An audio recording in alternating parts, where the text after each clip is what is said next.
डरावनी कहानी, पुराना हवेली का रहस्य।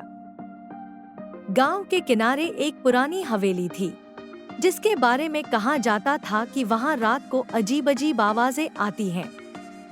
गांव के लोग वहां जाने से डरते थे। एक दिन गांव के 4 दोस्त राहुल, सीमा, विक्रम और पूजा ने तय किया कि वे उस हवेली का रहस्य जानेंगे।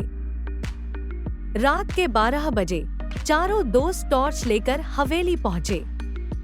हवेली के दरवाजे पर जंग लगी थी, लेकिन जैसे ही उन्होंने धक्का दिया, दरवाजा खुद ब खुद चरमराता हुआ खुल गया। अंदर घुप अंधेरा था और दीवारों पर जाले लटक रहे थे। हवा में एक अजीब सी ठंडक थी। अचानक पूजा ने किसी के चलने की आवाज सुनी। सबने ध्यान से सुना। कदमों की आवाज धीरे धीरे उनके पास आ रही थी। राहुल ने टॉर्च की रोशनी उस दिशा में डाली तो एक सफेद साया दिखाई दिया। सब डर के मारे एक दूसरे के पीछे छुप गए। साया धीरे धीरे उनके पास आया और बोला, क्यों आए हो मेरी हवेली में? उसकी आवाज बहुत डरावनी थी।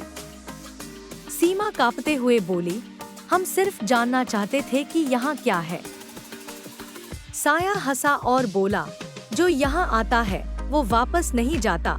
तभी हवेली के दरवाजे अपने आप बंद हो गए। चारों दोस्त चीखने लगे, लेकिन उनकी आवाज बाहर तक नहीं पहुंची। कहते हैं, उस रात के बाद किसी ने उन चारों को फिर कभी नहीं देखा। हवेली आज भी वीरान है और रात को वहां से अजीब आवाजें आती हैं, जैसे कोई मदद के लिए पुकार रहा हो।